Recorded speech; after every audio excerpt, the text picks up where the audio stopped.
തരൂ sir.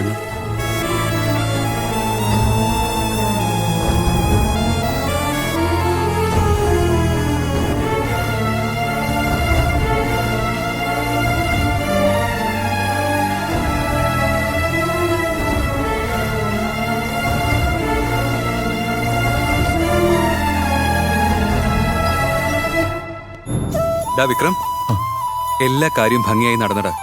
Angiogram ചെയ്ത് നോക്കിയപ്പോ ഉണ്ടായിരുന്ന ബ്ലോക്കൊക്കെ സ്റ്റഡ് വെച്ച് ക്ലിയർ ചെയ്തിട്ടുണ്ട്. സോ ഇനി അങ്ങോട്ട് ഒന്നും പേടിക്കേണ്ട ആവശ്യമില്ല.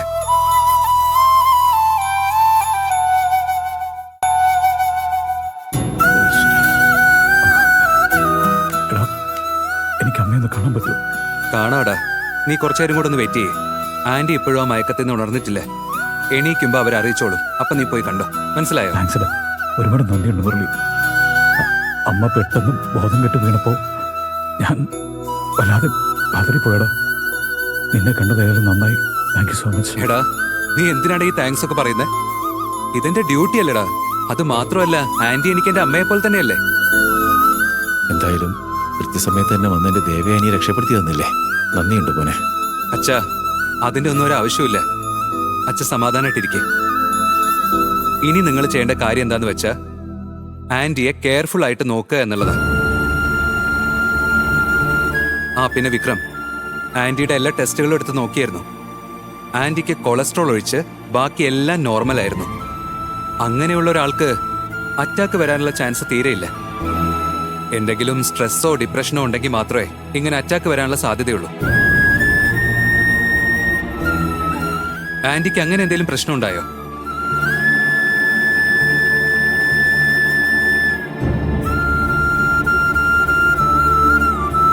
എന്താ എല്ലാവരും മിണ്ടാതെ നിൽക്കുന്നേ? നിങ്ങളോടല്ലേ ചോദിച്ചേ? ആന്റിക്ക് എന്തെങ്കിലും അങ്ങനെ പറഞ്ഞ പോലത്തെ പ്രശ്നങ്ങൾ എന്തെങ്കിലും ഉണ്ടായിരുന്നോ? ഡിപ്രഷൻ ഉണ്ടായിരുന്നോ?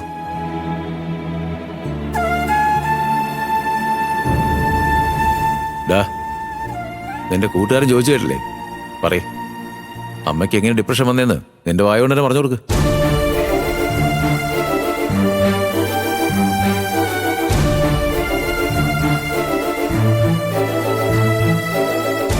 മുരളി,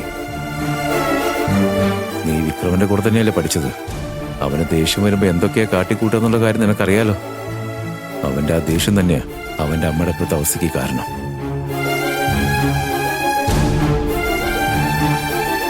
ഇവന്റെ അമ്മ ഇവൻ രണ്ടാമതൊരു കല്യാണം കഴിക്കണമെന്ന് പറഞ്ഞപ്പോ അത് വേണ്ടെന്ന് പറഞ്ഞ് ഇവൻ ആകെ പ്രശ്നം ഉണ്ടാക്കി. അതാ ഇതിനൊക്കെ കാരണമായത്. ഞങ്ങളുടെ മരണത്തിന് മുമ്പ് ഇവനെ കൊണ്ട് വീണ്ടും ഒരു കല്യാണം കഴിപ്പിച്ച് നല്ലൊരു കുടുംബജീവിതം നൽകാൻ ഞാനും ദേവയാനിയും എന്തുമാത്രം പരിശ്രമങ്ങൾ നടത്തുകയാണെന്നുള്ള കാര്യം നിങ്ങൾക്ക് ആർക്കും അറിയില്ല. പക്ഷേ ഇവൻ അതിന് വഴങ്ങുന്നില്ല. ഇവന്റെ കല്യാണക്കാര്യം ഇന്ന് വീണ്ടും ചർച്ചയായി. അപ്പൊ ഇവൻ സാധനങ്ങളെല്ലാം കെട്ടിപ്പറക്കി വീട്ടിൽ നിന്ന് ഇറങ്ങിപ്പോയി. അത് കാരണം അവൾക്ക് ഡിപ്രഷൻ അടിച്ച് ഈ അവസ്ഥയിലായതൊക്കെ.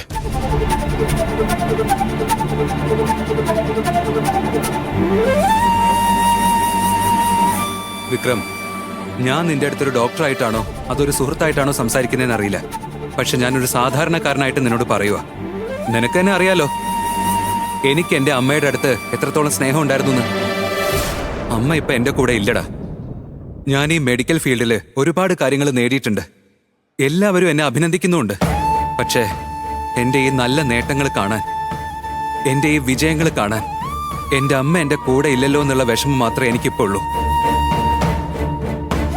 നിന്റെ മോനൊരു അമ്മ വേണമെന്നുള്ളത് നിന്റെ അമ്മയുടെ വലിയ ആഗ്രഹ. എന്നാ നീയോ നിന്റെ അനാവശ്യമായ പിടിവാശി കാരണം നിന്റെ മോനൊരു അമ്മയെ വേണ്ടാന്നും പറഞ്ഞ് സ്വന്തം അമ്മയെ ഇല്ലാണ്ടാക്കരുത്.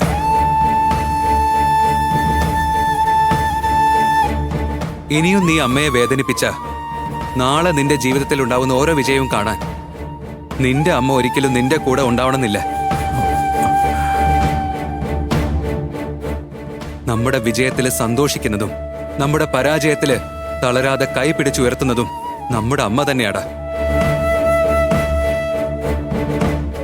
നിനക്ക് വേണ്ടി മാത്രമല്ല, നിന്റെ മകനോടുള്ള സ്നേഹം കൊണ്ടാണ് ഞാനീ പറയുന്നത്. അവനൊരു കൊച്ചു കുഞ്ഞല്ലടാ.